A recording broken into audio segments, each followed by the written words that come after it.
Débora, você sabe que você voltou num dia triste, né? Tudo bem que ontem foi mais pesado ainda do que hoje. Ontem foi um dia difícil para quem trabalha com notícia. Foi essa cobertura exaustiva sobre o ataque que aconteceu na creche em Santa Catarina e que matou 4 crianças. A gente estava no estúdio.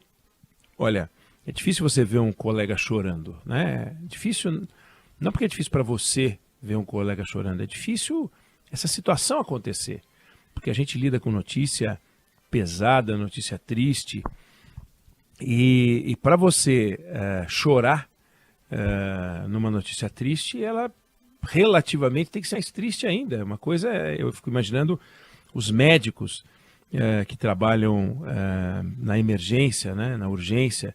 Eles têm sentimento, eles têm coração, eles sofrem. No entanto, eles têm que estar firmes ali para fazer o pronto atendimento, porque as pessoas não precisam do choro dos médicos, precisam da ação dos médicos. E o mesmo vale para a nossa profissão. Quer dizer, a gente tem que dar notícia, mas na hora que ela toca, ela bate. Então eu vi o Fábio chorando. Eu também estava com lágrima nos olhos, mas é o depoimento de um pai de um dos meninos que morreu. Eu fico imaginando a força desse pai, da mãe desse menino, que vão ter que conviver com vazio no coração delas. E que está pesado agora, mas vai ficar ainda mais pesado conforme o tempo passa, né? E à noite, Débora, ouvinte querido, ouvinte querida, eu fiz um comentário no Jornal da Band sobre o caso e eu falei que ontem, né, tinha sido um daqueles dias em que a gente faz um monte de pergunta com porquê, né? A gente aprendeu na faculdade de jornalismo, para quem não tem familiaridade com o assunto, que para uma reportagem estar completa, a gente precisa responder algumas perguntas, que é o que aconteceu, quem fez, quando, onde, como e por quê. O que aconteceu, a gente descobriu logo, lamentavelmente, a gente descobriu o que aconteceu. Quem morreu, quem fez o ataque, também não demorou tanto assim. Onde eu não preciso nem dizer. Como, com os depoimentos das professoras, um pouco de investigação, logo a gente resolveu. Mas e o porquê? Por que esse cara fez isso? Por que essas crianças? E era a pergunta que eu fazia ontem no Jornal da Band, quando eu fiz esse comentário, transmissão simultânea aqui na Band News FM. A gente sai fazendo as perguntas e o mais louco nessa história é que a gente não consegue a resposta. A gente já descobriu que esse assassino esfaqueou o pai, mas por que ele foi matar crianças na creche em Blumenau? A motivação, ainda que seja uma loucura. Há 2 anos, um sujeito entrou com um facão numa outra creche em Santa Catarina, numa cidade chamada Saudades. Matou 2 adultos, matou 3 crianças. Aí ontem, no dia do ataque em Blumenau, a justiça marcou o júri desse caso de Saudades para agosto. Mesma pergunta sem resposta. Por quê? A gente sabe que corre riscos quando sai de casa. No caso da cidade de Saudades, que tem 10 mil habitantes e que não sabe que é homicídio há anos, nem isso dá para dizer, né? Corre riscos. Mas na grande cidade dá. E quando a gente coloca os filhos na van da escola, eu até falei isso ontem aqui, né? Pra gente aquele carro vira uma viatura da Cruz Vermelha. Daquelas viaturas da ONU que na guerra ninguém ataca, respeita. Então ninguém vai atacar uma perua escolar. E na escola? Quem é que vai fazer um ataque numa escola? Né? Mas a gente vê numa creche. Nos Estados Unidos, onde tem estatística sobre ataque em escola, compreensível, é lá que acontece a maior parte dos ataques. 8% da população mundial, 5%, 30% dos ataques do mundo. Já descobriram que na maior parte dos casos tem um caso de bullying envolvendo um agressor. Mas ainda assim ele sai atirando para todo lado. Ele tem como alvo alguém, às vezes é um professor, às vezes é um aluno, mas ele vai... Tem o bullying, mas tem também essa coisa enlouquecida. No caso do ataque que teve há uma semana, né, um pouco mais, né, em São Paulo, numa escola, o aluno de 13 anos, ele tinha um desafeto lá, mas ele matou a professora. A professora não é responsável pelo caso de bullying. Agora, vem cá. Bullying é um horror, bullying tem que ser combatido. A gente sabe que é um problema. Eu sofri bullying na escola. Você, ouvinte querida, pode ter sofrido, sabe de quem sofreu. Mas dá pra gente aceitar o bullying como uma resposta do porquê de um massacre? Não dá. Mas vamos admitir, por um segundo que seja, que bullying seja uma explicação. Eu não acho. Eu não aceito. Mas vamos aceitar. E na creche? Bullying em creche? Na creche da cidade de Saudades, as 3 crianças que morreram tinham menos de 2 anos. Menos de 2 anos. Então, falar de bullying, mas aí a gente explica a maior parte dos ataques. Sim, e é evidente que a gente tem que agir sempre pela maior parte dos ataques, maior parte dos crimes, maior parte dos homicídios, maior parte dos roubos de celular, maior parte do roubo de carro. Nunca você vai resolver tudo. Mas, na hora do porquê, começam a surgir as explicações fáceis. É o bullying. Ou então, uma análise da sociedade que a gente vive, dizendo que a sociedade está doente. Porque só numa sociedade doente isso pode acontecer. Mas peraí, será que a sociedade está doente?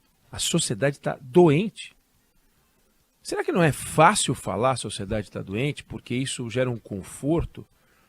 Mas quando acontece uma tragédia, como aconteceu nas chuvas em vários lugares do Brasil, que é uma coisa triste, pavorosa, o que a gente vê nessa sociedade que estaria doente? Uma rede de solidariedade fantástica.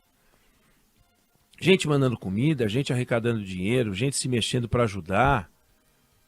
Isso é coisa de uma sociedade doente? Quer dizer, uma sociedade que se mobiliza para fazer o bem é uma sociedade doente? A gente vai aceitar a ideia de que a sociedade se mobiliza para fazer o mal. A gente está num ambiente violento, mas a violência ela já foi muito maior. O extremismo está grande, mas a violência já foi muito maior. A diferença social, a má distribuição de renda, a baixa qualidade do ensino, tudo isso pesa numa desconstrução social, pesa. Mas, vamos lá, se o Brasil virar um paraíso, mas um paraíso, ele vai virar a Noruega, vai virar a Finlândia, vai virar a Suécia, vai virar um paraíso. A gente vai ter, não no aspecto climático, que é o inferno, mas a gente vai ter uma sociedade de renda muito semelhante, atendimento de saúde espetacular, amparo psicológico. Os países nórdicos eles oferecem até amparo psicológico pelo serviço público. A gente vai ter uma sociedade onde não tem miserável, onde não tem gente dormindo na rua. A gente vai virar uma Noruega, uma educação extraordinária. Pois foi na Noruega que aconteceu, há pouco mais de 10 anos, um dos piores ataques que se tem notícia. Um extremista que matou 77 pessoas. E aí? Mas a Noruega também está doente. Bom, se a gente achar que a Noruega está doente, o planeta está doente, aí fica uma explicação muito fácil. Vamos voltar no tempo, Idade Média. As famílias não tinham função afetiva. Não existia essa proteção afetiva que a gente vê hoje em torno das crianças. A criança era criança, virava um adulto, assim, de uma hora para outra. Não tinha roupa infantil, não existia essa ideia de roupa infantil. Era uma roupa pequena. não tinha uma comida para as crianças, não tinha o quarto das crianças. Não tinha nada disso. Depois você começa a ter uma evolução, você começa a entender que existe um troço chamado inocência. A ideia de inocência não é uma ideia que acompanha o mundo há tanto tempo assim, a inocência da criança. A preocupação com o estudo dos filhos, a ideia de que a morte de uma criança passa a ser uma dor irreparável, porque até então você ia procriando, morria um, punha outro, mas era assim, é tudo artigo indefinido, um filho, outro filho, não era o com personalidade. Hoje em dia, a gente está preocupado com a aula de natação, com o judô,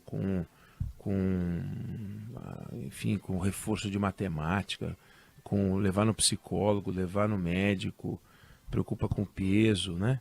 Segurança das crianças. As crianças passaram a ser a razão de ser da preocupação com os pais, com o ensino, educação, trabalho. Então não dá para dizer que nós não evoluímos. Nós evoluímos muito com uma proteção em torno das crianças, que ainda é grande. Agora, tem alguns buracos. E um dos buracos, mas que a gente não pode dizer que ele ataca numa família que se preocupa intensamente com isso, mas ele age, e a família que se preocupa intensamente com isso tem condições de enfrentar. Rede social. Não, mas a rede social é uma coisa que você está dizendo que ela é do diabo. Não, a rede social não é do diabo. Também não é de Deus. A rede social é rede social. A maçã não é de Deus nem do diabo, né? A carne não é de Deus nem do diabo. O pão, nada é de Deus e do diabo. Você não pode comer 30 pães. Vira coisa do diabo. Mas a rede social é uma ferramenta extraordinária de apoio ao ensino, de apoio mental, de relaxamento, de informação, desde que referenciada em fontes de informação profissionais, como o Grupo Bandeirantes de Comunicação. Ela faz circular informação. Informações que nós aqui no Grupo Bandeirantes produzimos circulam nas redes sociais. Isso é muito bom. Porque chega a um número grande de pessoas. É importante. Uma prefeitura quer falar com as pessoas sobre o risco de desabamento numa região. Importante rede social, não há dúvida nenhuma. Como é importante rádio, como é importante televisão, como é importante se comunicar, fazer chegar. Mas você nunca vai ver no Grupo Bandeirantes de Comunicação, nos grupos de comunicação profissionais, a difusão da violência que a gente vê nas redes sociais. Sem filtro, sem mediação, sem moderação, sem preocupação com os fatos reais e estimulando a sociedade a se tornar mais radical. Isso bate numa pessoa equilibrada, não acontece nada. Isso bate numa pessoa desequilibrada, aí acontece. Não me lembro agora o nome da professora, já falei desse livro aqui, uma professora do Rio de Janeiro que comparou a história de jovens que foram para o crime, presos, e seus irmãos que não foram para o crime. Mesma mãe, mesmo pai, às vezes não é o mesmo pai, mas é o mesmo ambiente, mesmo lugar, mesmo tudo. Mesma favela, mesma realidade social. No entanto, um foi para o crime e outro não foi. Não é o ambiente que resolve tudo. Essa explicação à sociedade doente é muito confortável. Estamos numa sociedade adoecida. Não. Uma sociedade exposta a vírus, bactérias, como sempre existiu. Novos vírus surgiram. Aí fala, não, mas com a pandemia tudo complicou. E com a Segunda Guerra Mundial? E a Segunda Guerra Mundial? Ela não produziu efeito nenhum? E o nazismo não produziu efeito nenhum? Claro que produziu. Então, um mundo que conheceu o nazismo, um mundo que conheceu a Segunda Guerra Mundial, não pode dizer que com a pandemia as pessoas enlouqueceram. É muito simplista. São desafios. A pandemia produziu um estrago, um mega estrago. Um mega estrago. Desajustou muita gente, deu a muita gente desajustada ferramentas para praticar seu desajuste. Então a gente tem que estar de olho nisso? Claro que tem que estar de olho nisso. Como a gente tem que estar de olho nisso? É uma discussão que não é de curto prazo. Aliás, nem a discussão, nem a implantação. É muito fácil. Não.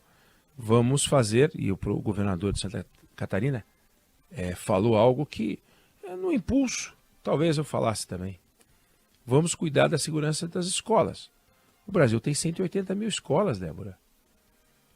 Como é que você vai cuidar da segurança de 180 mil endereços? Vai colocar cerca elétrica em 180 mil endereços? Vai subir o muro de 180 mil endereços? Vai ser um absurdo. Você vai pegar e vai botar um policial em cada uma das 180 mil escolas? O que adianta ter um policial? Tem escola que você põe um policial na porta, esse cara, por exemplo, aí ele pulou o muro. Tem um policial na porta, tá bom, policial. Vai ter um policial armado? Não, né? Na frente de todas as escolas do Brasil. E aí, é um cara. Esse sujeito entra, o policial até poderia evitar, eventualmente, vai lá correndo e tal. Mas e quando é um aluno, como foi aquele caso da semana passada, e boa parte dos casos é o aluno que tem uma desavença com alguém. Então, para a gente tomar muito cuidado e não dar espaço para respostas simples. E também não criminalizar as redes sociais, Não, tem que responsabilizar as redes sociais, sim. E isso não vai resolver 100% do problema. Porque já havia ataque antes das redes sociais e não eram poucos. Aumentou, mas já existia. Já existia. A gente fala de cultura das armas. Os 2 últimos ataques que a gente viu foram com arma branca. A faca, a machadinha, enfim. Então a gente tem que tomar muito cuidado na hora que a gente vai mergulhar no assunto, porque vai sair o de sempre. Antes era a televisão. A televisão, poxa, o pessoal fica vendo televisão, também fica violento. Não é verdade. É o videogame. Não é verdade. Não é verdade. Porque o videogame não produz a violência. Não tem nenhum estudo confiável mostrando isso. Nenhum estudo confiável mostrando isso. Pessoas que jogam jogos violentos vão se transformar em pessoas violentas. Quer dizer, o ser humano não pode ser exposto a nenhum estímulo, entre aspas, negativo que ele vai aderir ou vai transformar aquele estímulo negativo em algo que faça mal. Não, não e não. Mas a gente tem que discutir. E o que a gente menos faz no Brasil é discutir. Claro, brigar, a gente briga muito, discutir se for para um detonar o outro porque é a polarização, mas discutir os temas, aprofundar. O que dá para fazer de concreto? Os Estados Unidos estão tentando fazer isso há décadas e não conseguiram chegar a uma resposta. Não conseguiram chegar a um meio de evitar que isso aconteça. Então, não vamos entrar isso aí é por causa de tal coisa, isso aí é porque a sociedade está violenta. Isso cuidado, porque senão a gente se estrepa e a gente não consegue chegar a lugar nenhum. Eu não sei se você concorda ou discorda de mim, mas essa é a minha opinião sobre o assunto.